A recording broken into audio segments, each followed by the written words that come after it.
उत्तर महाराष्ट्राच्या सर्वांगीण विकासासाठी चौफेर विचार मंथन, राजकीय नेते, धोरणकर्ते, उद्योजक आणि विचारवंतांशी संवाद। लोकशाही मराठीवर आज दिवसभर उत्तर महाराष्ट्र संवाद 2025। मुख्यमंत्र्यांनी घेतला मराठवाड्यातील पूरस्थितीचा आढावा। नागरिकांना आधीच सुरक्षित स्थळी स्थलांतर करा। सर्व अधिकाऱ्यांनी सुट्टी असली तरी फील्डवर उतरून काम करा, मुख्यमंत्र्यांचे निर्देश। पूरग्रस्तांच्या मदतीसाठी 2000 कोटींचं वाटप सुरू। घरामध्ये पाणी शिरलेल्यांना 10,000 देण्यास सुरुवात। अधिकाधिक मदत करण्यासाठी सरकारची मानसिकता, मुख्यमंत्री फडणवीसांची माहिती। नुकसानग्रस्त शेतकऱ्यांना धीर देऊन पुन्हा उभं करण्याची गरज। शेतकरी जगला तर सर्व जगेल। लोकशाही मराठीच्या उत्तर महाराष्ट्र संवाद कार्यक्रमात मंत्री भुजबळांचं वक्तव्य।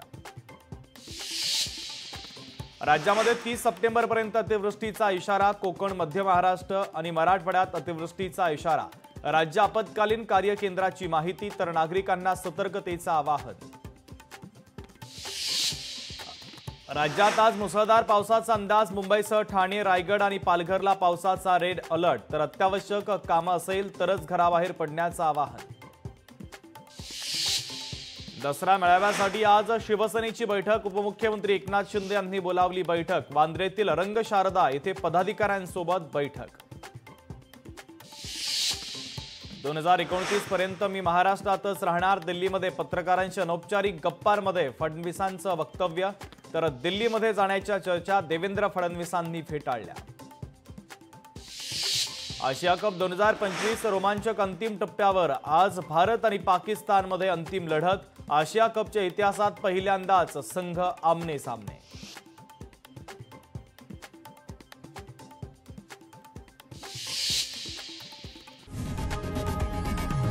लोकशाही मराठी ऐका, पहा, जागरूक रहा।